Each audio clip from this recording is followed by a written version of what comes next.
Videogames são heróis ou vilões para o desenvolvimento das crianças? Olha, essa é uma pergunta que divide muita gente, né? Mas a resposta que a ciência dá é bem mais complexa e, vou te dizer, muito mais surpreendente do que a gente imagina.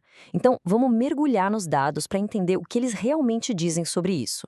Para a gente começar, vamos entender o tamanho disso tudo. No Brasil, a realidade é essa aqui. 92% dos jovens estão na internet. E para uma parte gigantesca deles, os jogos eletrônicos não são só um passatempo, são uma parte fundamental da vida digital. E isso leva a gente de volta para aquela grande questão a que sempre gera debate. Afinal, os games são um benefício ou são um risco? Essa conversa de herói contra vilão é super comum. Mas será que a história é tão preto no branco assim?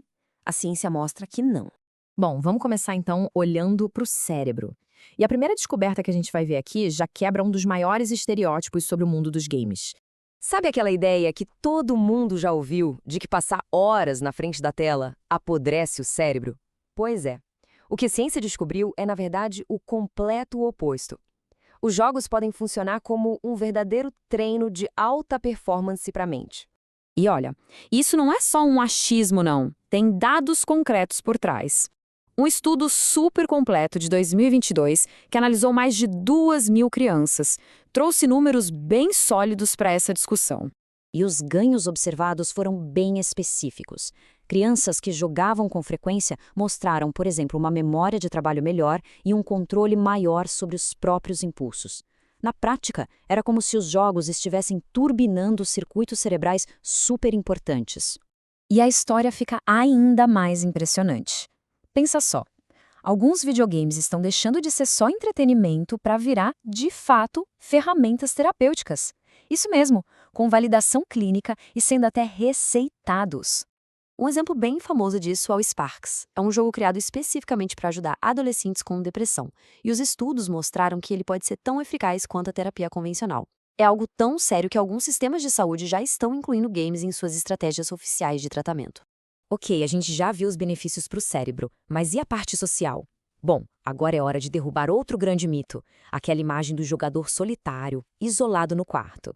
Olha, esse estereótipo está cada vez mais ultrapassado. A realidade da maioria dos jogos hoje em dia é completamente social, toda construída em volta de trabalho em equipe, de estratégia em grupo e de senso de comunidade. E tem mais, a ciência descobriu que jogar com amigos funciona como um fator de proteção. É isso mesmo, essa interação social dentro do jogo está ligada a menos sintomas de depressão e a um risco menor de desenvolver dependência. Bem interessante, né? Só que, como sempre, a história tem mais uma camada de complexidade. As pesquisas indicam que o motivo pelo qual alguém joga é ainda mais importante do que o quanto essa pessoa joga.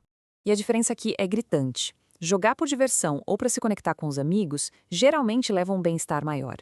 Agora, quando os games são usados como uma fuga dos problemas da vida real, aí sim acende um sinal de alerta, porque isso costuma estar ligado a resultados emocionais bem piores.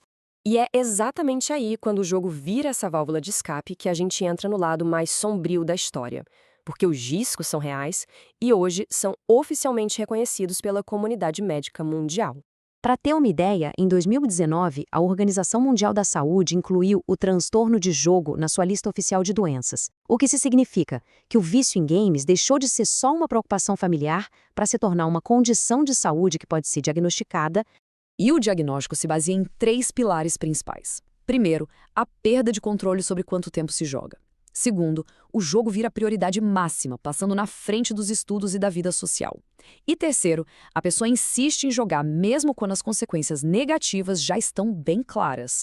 Mas atenção, um detalhe importante. Para um diagnóstico oficial, esse padrão de comportamento precisa durar pelo menos 12 meses e estar causando um prejuízo real na vida da pessoa. Isso ajuda a diferenciar um hobby muito intenso de um problema de saúde que precisa de ajuda. Então, como é que a gente equilibra esses dois lados da moeda? Para entender melhor, vamos analisar o debate talvez mais antigo e acalorado de todos, a violência nos games. A resposta da ciência aqui não é um simples sim ou não. É mais sutil. O que os dados mostram? Sim, existe uma associação com um pequeno aumento na agressividade e na hostilidade. Agora, o que os mesmos dados não mostram é uma ligação direta de causa e efeito entre jogar um game e cometer um crime violento. E essa é uma distinção fundamental. No fim das contas, a mensagem principal que a ciência nos traz é exatamente esta. Os videogames são como uma faca de dois gumes. Eles carregam um potencial claro, tanto para trazer benefícios enormes, quanto para causar prejuízos bem sérios. De um lado dessa lâmina, a gente tem o estímulo para o cérebro, o alívio do estresse e a conexão social. Do outro lado, os riscos de vício, os problemas com sono e o sedentarismo. No fim, o fator que decide para qual lado a lâmina vai cortar raramente é o jogo em si. O que realmente define o impacto é o contexto em volta. Moderação, supervisão e, principalmente, diálogo aberto são as ferramentas que podem guiar a experiência para um resultado positivo. Porque, no mundo cada vez mais digital, a pergunta para pais e cuidadores não é mais se as crianças vão jogar. A verdadeira questão é como nós podemos guiá-las para que essa experiência seja segura, equilibrada e, no final das contas, verdadeiramente enriquecedora.